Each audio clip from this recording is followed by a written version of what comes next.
Big Weather on Hot Jupiters, presented by Science at NASA. Among the hundreds of new planets discovered by NASA's Kepler spacecraft are a class of exotic worlds known as hot Jupiters. Unlike the giant planets of our own solar system, which remain at a safe distance from the Sun, these worlds are reckless visitors to their parent stars.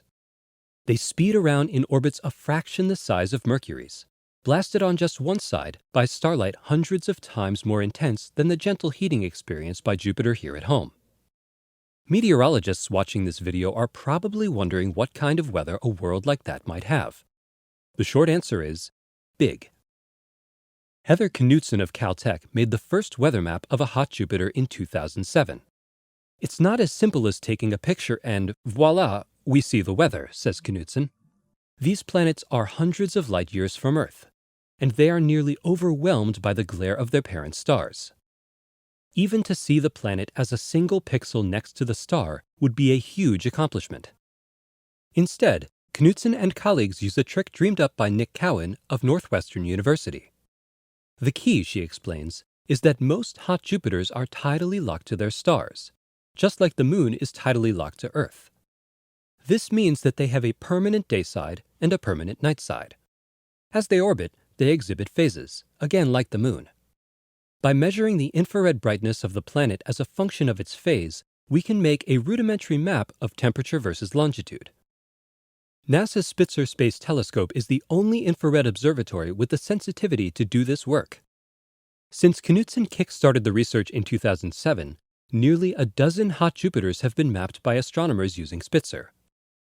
The most recent study, led by Nicole Lewis of MIT, shows a gas giant named HAT P2b.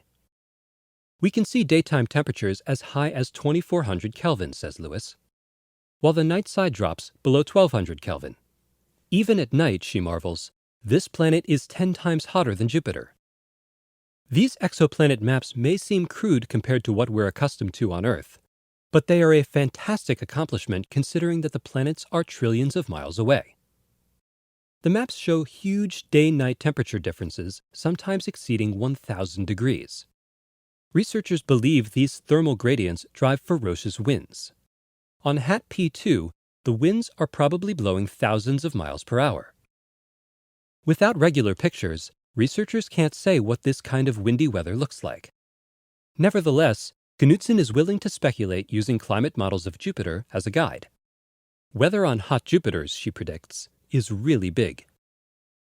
Over the years, planetary scientists have developed computer models to reproduce the storms and cloud belts in Jupiter's atmosphere. If you take those models and turn up the heat, weather patterns become supersized.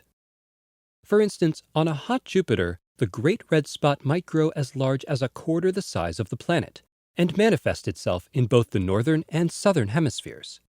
Just imagine what that would look like. A pair of giant eyes staring out into space. Meanwhile, Jupiter's famous belts would widen so much that only 2 or 3 would fit across the planet's girth. Ordinary clouds of water and methane couldn't form in such a hot environment. Instead, Knutson speculates that hot Jupiters might have clouds made of silicate, that is, rock clouds. Silicates are predicted to condense in such an environment, she says. We're already getting some hints that clouds might be common on these planets, but we don't yet know if they're made of rock. For now, just one thing is certain. The meteorology of hot Jupiters is out of this world. For more news about weird weather in space, stay tuned to science.nasa.gov.